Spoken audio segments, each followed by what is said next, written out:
Վերջին 126 տարիների ամենաուժեղ երկրաշարժը ցնցել է Վենեսուելան։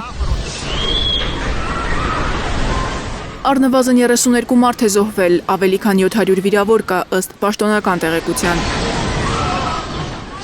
Միացյալ Նահանգների երկրաբանական ծառայությունը չի բացառել, զոհերի թիվը կարող է տասնյակ հազարների հասնել։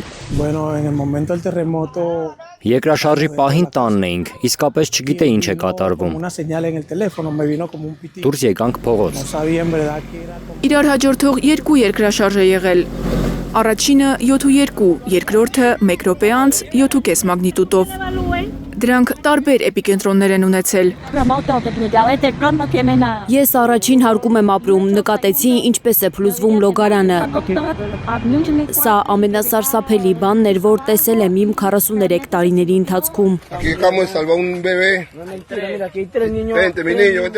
20-ից ավելի հետ ցնցում է եղել, ամենաշատը մայրաքաղաքի հարևանությամբ գտնվող Լա Գուայրա շրջանն է տուժել։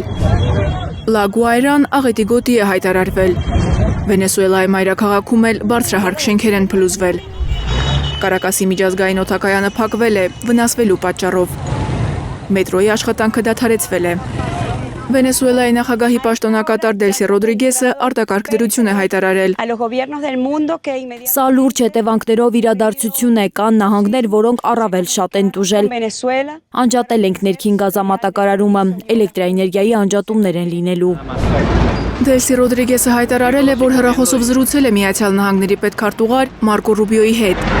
Ռուբիոն հայտնել է, որ Վաշինգտոնը որոնողափրկարարական թիմեր, բժշկական եւ հումանիտար պարագաներ կուղարկի Վենեսուելա։ Դոնալդ Թրամփը հայտարարել է, որ բոլոր գործակալություններին հրահանգել է պատրաստ լինել։ Ռոդրիգեսի խոսքով Թրամփի վարչակազմի հետ մշտական կապի մեջ է։ Լատինական Ամերիկայի երկրներն էլ են օգնության մասին հայտարարել։ Էլ Սալվադորի, Էկվադորի, Բրազիլիայի, Մեքսիկայի նախագահները սարքավորումներ, պարագաներ, փրկարարներ ուղարկելու մասին են հայտնել։ Գերմանիայի պաշտպանության նախարարը հայտարարել է, պատրաստ են 6 Airbus A400M ինքնաթիռ ուղարկել հումանիտար աշխատանքներին աջակցելու համար, եթե Վենեսուելան օգնություն խնդրի։ Երկրաշարժից հետո ցունամիի նախազգուշացման խաղաղօվկիանոսյան կենտրոնը ցունամիի զգուշացում է տվել Պուերտո Ռիկոյի, Միացյալ Նահանգների եւ Բրիտանիայի Վիրջինյան կղզիների համար։ Մարիամ Ամիրջանյան, Գագիկ Տերղազարյան, Հայլուր։